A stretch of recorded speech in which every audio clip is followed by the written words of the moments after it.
All right. Another video book review. This one is For A Brightness Long Ago by Gavriel K. My fifth book in this author's bibliography, and I've only read books that are in the contained world, the universe, whatever it is that he has, because he has multiple books that are not in the universe, but I think I'm going to hold off on all of those until I'm done with it. Anyways, this is my fifth in that, and I'm kind of was hitting on the top books people recommend for Gavriel K, and that was the Sarantine Mosaic duology, Song for Arbonne, and Lines of El Rason, and I thought all of them were fantastic in their own ways. Like, they were all like 9s and higher in some way, and they were around 9 at least and higher, if I remember correctly. Yeah. Anyways, this book was another one that was recommended highly by so many people, and I thought it was a bit worse than them. And I say a bit, actually, and it's like a whole point lower. It's like an 8 out of 10.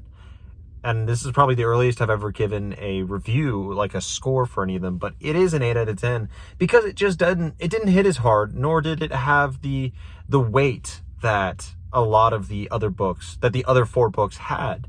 And if you look at the ingredients of this book, it definitely has the ability to get there, because you have your main character is an old man at the start, and he recounts his life through his point of view, and you have it in first person. Only his stuff is in first person, so you're having, it's all past tense, and it's all him reminiscing on old times, and the way it's phrased and how GGK turns a phrase really is just beautiful. His prose is always fantastic, and those are some really high points. Like, those are some incredibly high points of the books, is when the old man is reminiscing and he is going through like, hey, those times are gone, and like, I didn't know this at the time, or I didn't know this would affect me, or when I look back, I really miss her. That kind of stuff. But obviously worded so much better.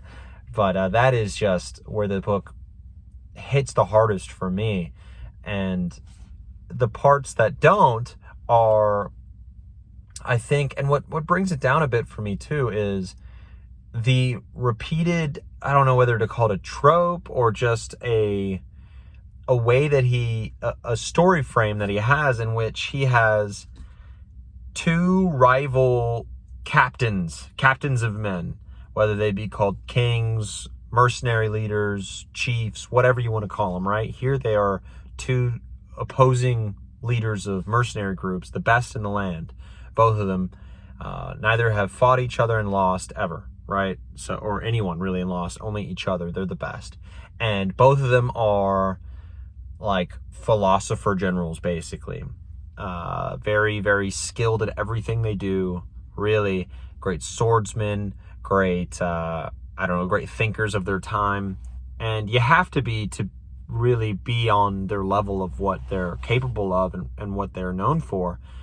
But that would be, I think, more interesting to me had I not seen it in Song for Arbonne and Lines of El Rason, which were the previous 2 books that I had read by him. So this kind of felt like a continuation of that theme, and I wasn't as enamored by it. It was more of a focal point of the story, more so than in Song for Arbonne. That was like a secondary thing where you're mainly focusing on Blaise, but the world that Blaise is walking through is incredibly changed and affected all the time by a rivalry between 2 noble leaders and their history. And then in Lines of El Rason, you had 2 rivals who became friends, which was great. That was a beautiful way that story went. But they were rivals, and they were both just like perfect guys in their own way, in that way, really.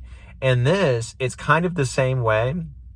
They are more main characters than in Song for Arbonne, but they're about the same as in Lines of El Rason in how like prevalent they are in the story, but they're not as interesting. They're not as interesting as Amar bin Khan or as Rodrigo Belmonte, right? Like, those are just more interesting characters, and I feel like the world that they inhabit is just more interesting, in which the struggles, especially in Lines of Al Rassan, that I think is my favorite possibly of Guy Gavriel Kay's books. And this was done better, in which at least the world and the struggle that of that current time was more interesting to watch than this one. This was kind of the status quo was happening. That was most of the story, was the status quo of this area of Italy, basically, but Guy Gavriel Kay's Italy, in which there are warring mercenary captains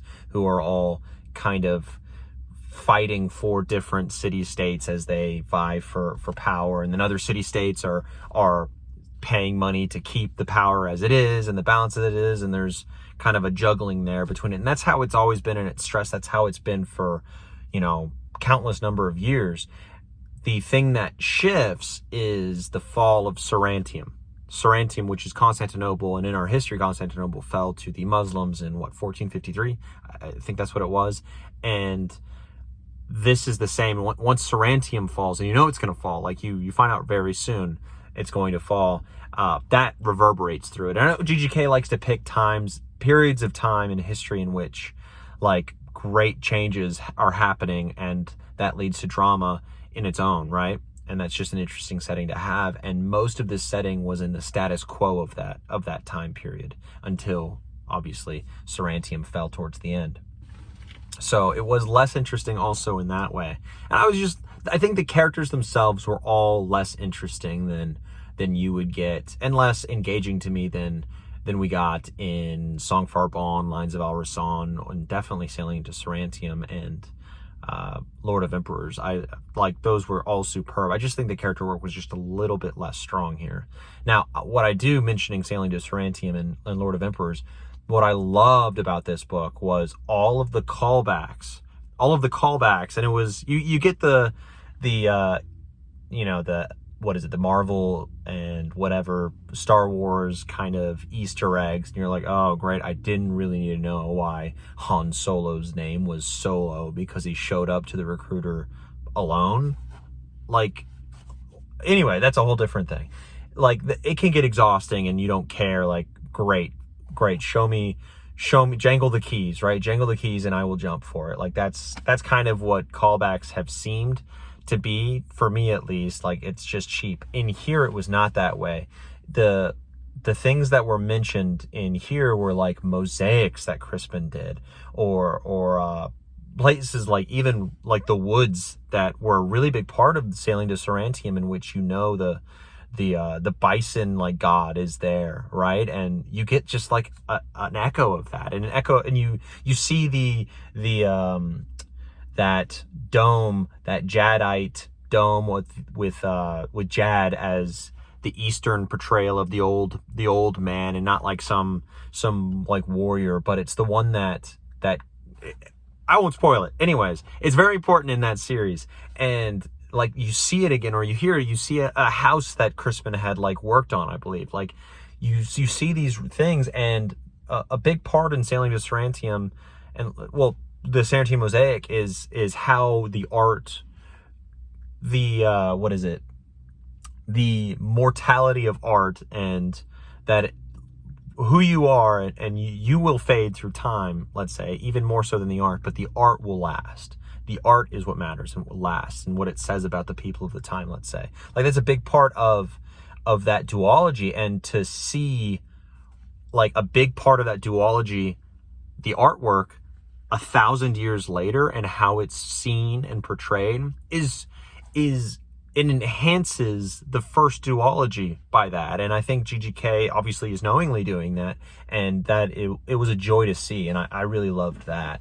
So, and the prose is great. I really loved the shift between first and third, the first being for our main character and how he reminisces. I mentioned how those are really great moments when you can tell you're with an old man in his study or his room, writing down about past friendships and past loves and regrets and things, and pontificating about how his life would be different had he not chosen a certain path, that kind of stuff. That was great. But the main story itself was okay. Like, there were some high points. Like there was a horse race, incredibly big high point. There's another physician. A physician. There's always like healers and physicians in these books, it seems. I think Song for Arbonne is the only book that I don't actively remember there being a main character physician of some kind being very important. But other than that, like, they're in every single one of these books. And that's like, I have nothing against doctors or physicians. It's just that I would like to see a different trade, a different craft. Like, I loved being a mosaicist in the Sarantine duology, right? Or Sarantine mosaic duology. Like, Crispin being a mosaicist was just a fantastic little, really, it wasn't just little, it was a huge part of the character. And I thought that was important. Like, I loved seeing that different. I'd never read about a mosaicist, let alone having it being a main character in the story. That was great. And having it matter. It wasn't just some like son of a blacksmith and then he's not smithing anything ever in the entire series. No, it's mosaicist who is there to, and he's there to do his life's work, and how he expresses himself through art matters. And that is amazing. And I'm kind of over physicians as well. Like, I don't want to read more about these physicians in GGK's work. I don't want that either. Same with the trope of the two rival lords with past history that is complicated. Cool. I really don't need to read any more about that. And I think though that the recurring themes and the characters not being as interesting really bring it down. Don't get me wrong, it's an 8 out of 10, so it is far superior to a lot of other books, but it is just, for GGK, not the highest and the lowest, actually, of all the books that I've read of his. And I know that there are other books in his bibliography that aren't as popular as A Brightness Long Ago and are considered worse. So hopefully Brightness Long Ago just wasn't for me as much as the others, and just maybe didn't hit the note at the right time for me. So hopefully the others resonate more with me, I'd say. And we don't go like crazy low, because I'd hate to be reading a GGK book that's like a 6 or 7 out of 10 for me, or even like a 7.5. It would be a disappointment for me. So anywho, that is that.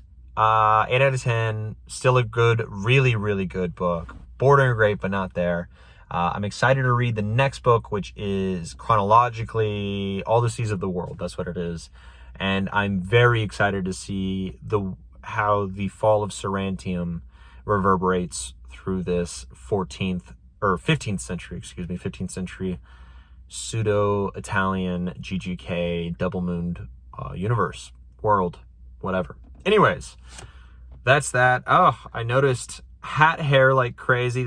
I'm finally out of my thinking phase of just trying to speak through my thoughts and try to formulate them as I speak and find out what I think about the book, really, as I've talked about before. And I notice my hair's everywhere. My hair's all wild. It's all crazy, whatever. I wear a hard hat every day, so hat hair, that's life. Anyways, on to the next book.